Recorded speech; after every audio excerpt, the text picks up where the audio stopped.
Hi guys, so now we're going to do the mind cleanse. And this technique has so much depth to it that I want to keep it super simple for you. I think one of the most important things that you can do is memorize the key words. I don't think it's going to take much practice to memorize this, not like studying math, but because the words they make a lot of sense to what blocks us. So in our lives, we all have blocks. We all came in with soul lessons. If we didn't come in with soul lessons, we wouldn't really be here. So what the mind cleanse technique does is remove the obstacle that we've created so that we can see clearly the lesson and we can learn and grow. And sometimes it takes repetitive action over and over to remove the obstacle, remove the block, so that you can allow abundance to flow, so that you can allow your spirit to flow, so that you can live from a happier place. Now, when we went through the 3 Ps, we talked about practice, participation, and program. This program was designed out of practicing these things over and over so that I could participate with abundance. I personally channeled this, I think, for me, so I actually wrote this from Divine Spirit when I was writing my Leadership Evolution program. And I feel like it was really for me. I feel like I was baffled with, why do people leave transformation? Why do they run away? Why do they leave their sessions? One of my questions was, as a practitioner early on and in the middle of my practice, what will bring these people back? I want them to practice with me. There was like this huge soul desire that I had for people to practice these techniques with me. And I couldn't figure out why they kept on leaving. And then Spirit spoke through my writing. And I discovered that we have habitual patterns that we've created as humans that take us away from our transformation rather than towards our transformation. Resolution and completion are not part of our problem-solving mechanisms on this planet. So we have these blocks in place, and the blocks keep us from accessing abundance. And abundance could mean money, it could mean spiritual growth, it could mean positivity, good relationships, a business. There's so many things that abundance is, but ultimately it's like living with your positive resources and your life force and embracing them and really being true to who you are. So these blocks, I feel like, are thoughts. They originate in the mind. That's why I call them the mind cleanse. But they stop you from the awareness of who you are as a human being, why you're here, and they keep you running around, or they keep people, when I say you, I mean they keep people running around and running away from themselves. And how long can you run away from yourself? It's like eventually you will have to catch up with yourself. If it's not in this lifetime, it's going to be another lifetime. So I feel like the mind cleanse is one of the most amazing techniques that I've ever channeled and created. And it is so simple. We don't want to think about it too hard. The goal is release the block through the symbolic word, drop into the heart, and fill the space where the block once was, and do it again. So resistance, denial, avoidance, blame, excuses, projections, limitations, restrictions, all of these words, doubt, criticism, control, judgment, it will be in your manual. I think I left judgment out of the manual. I'll write a whole page on judgment, I think, for the next session, because judgment is actually an egoic function. So when we get into the negative archetype of the higher self, I'll make sure to put that in the manual. So these words are symbols. Words are symbols, right? They hold a lot of information. And we don't always have to know all of that information, because that's opening up a garbage bin, and it's like sticking your hand in a beehive, right?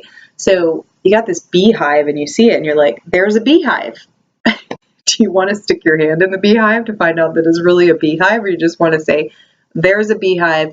I know that bees sting, and so I'm going to stay away, and I'm going to remove the beehive from my porch. So, it's the same thing with the mind cleanse. There's resistance. I see the pushback. and I'm going to remove that resistance from my life, but I don't want to stick my hand in the resistance and get it all muddy and mucky.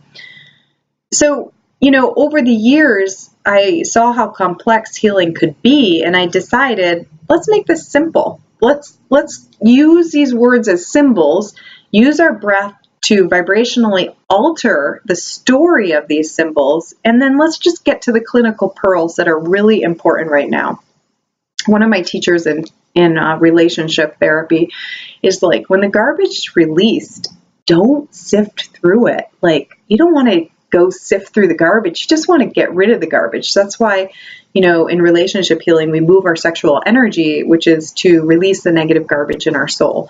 So once the garbage is gone, you put it out with the trash, and we recycle. So same thing with these words, they're garbage releasers, and we don't want to have to go through the garbage. So the words are blocks. They symbolize blocks. They're symbols of bigger stories, and only where necessary do we need to get into the story of what's going on. They cleanse neurological patterns in the brain and help your brain get clearer for meditation. So you'll notice that when we do 4 or 5 of them at once, all of a sudden your brain is able to go into silent meditation. Like, things get silent and the space opens and there's this state of ease.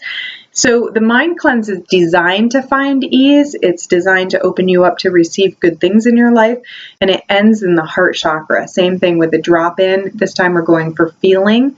And we want to fill the space where the mind was overriding feeling with positive feelings. Once in a while, a negative feeling will bubble up, and we need to cleanse that. And we'll go over that when we get deeper into the core, how to cleanse deeper emotional residue. So basically, you have an etherical radar or blackboard. You write the word up, person closes their eyes, they begin to breathe long and deep, word gets written up on the blackboard. Prior to this, when you're teaching someone for the first time, you'll need to teach them breath of fire, in and out through the nose, light and airy like you're sniffing. And I say, if you can't do that, then do long, deep breathing in through the nose and out through the mouth and blow the word off the board.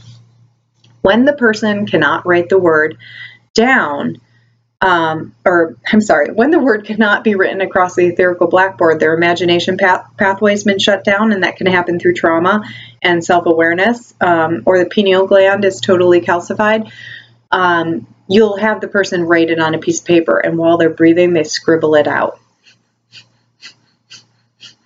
Or they could actually use a dry erase board if you have one in your office and erase it while they're breathing the breath of fire. Same thing, using the subconscious through writing.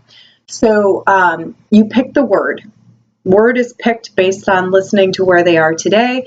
They have now verbally barfed out their life, and you've heard the word denial like 5,000 times. And I'm telling you, when you're tuned in for a mind cleanse, these words will come out. You'll hear the person say, I feel like I'm losing control, or I'm denying myself what I really want, or why does that person keep avoiding me? So sometimes it comes from the outside in, same application. It doesn't matter if it's someone else's poop or that person's poop or your poop.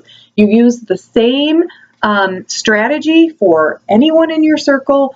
Maybe you're feeling denied by a whole community of people. You still use the word denial, because remember, the story is behind the symbol, and it doesn't matter if it's someone else's story or your story. So you choose the mind cleanse word.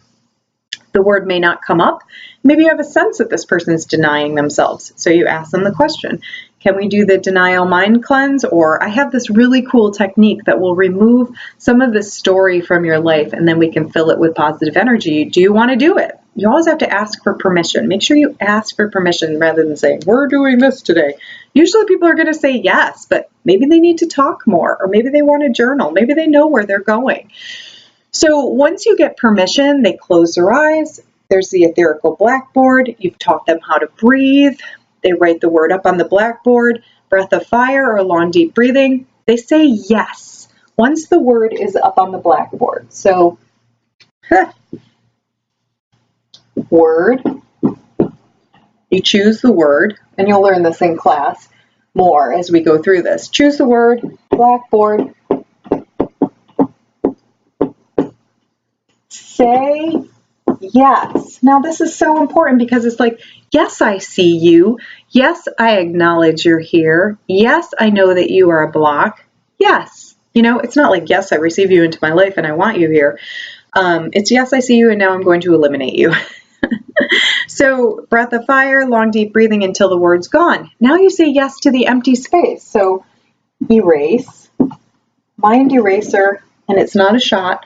So you erase the pattern through erasing the word and then say yes. That way I know the person's done breathing too, you know, so it helps me know that they're at the next stage in the journey in their meditation because I'm doing it with them. I usually put the word up and I help them along. I've been doing this for years.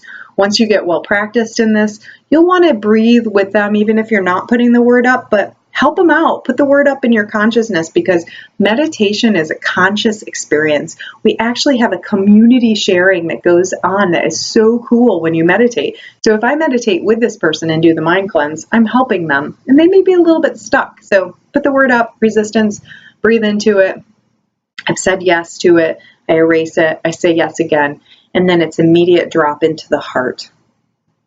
What do you feel beyond your resistance? Or what do you feel beyond your denial? Long, deep breathing, hesitation. You don't have to say anything if they hesitate. If a minute's gone by, then you want to say it again and draw them out because they may have gone deep. So then you repeat yourself after like 60 seconds and say, what do you feel beyond their resistance? And then if they can't come up with something verbally, have them journal on it. Beyond the resistance I feel. And so they could journal on it. Once they have their feeling, then you want to journal on it again. So if they have gone into the heart and they say, I feel peace, journal on the peace. See what else is in there. And then from the peace, you're going to draw out through the journal entry the positive key phrases that build the new story. So you had this story that you erased through the resistance. You're headed to a new story that you're creating on the other side of the resistance, and it comes through the journal entry on what filled the space. So they've said yes, they fill space, they journal, and then they create the new story. And it's really that simple. Word on the board, say yes to it, breathe into it, erase it, say yes to the space, drop into the heart. Later we'll drop into the core for core experience, journal on the feeling, create the new story from the journal entry, and you are on your way to higher self-positive manifestation.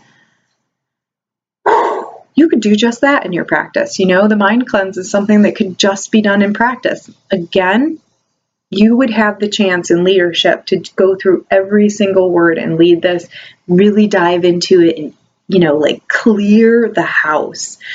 For clinical practice at a foundational level, you may just bring this in as a tool. You know, you notice that your client is avoiding the crap out of something and you just say, hey, you know, I'm sensing this avoidance and you want to look at it with me. You know, I've got this great technique that I learned, and you just bring it in as a tool. So you want to start thinking about who are you? How do these techniques blend with your world? You may not know right now, but they're here for you. These are amazing tools. We're going to use them throughout this whole process. You'll be able to experience these things over and over so you can make a decision about which ones really work for you. So, but we've got to get rid of those patterns because they're blocks to our abundance, to our healing, and to loving life and living life fully. And that's it. So that's it for my meditations. We're caught up and I'll be back with more.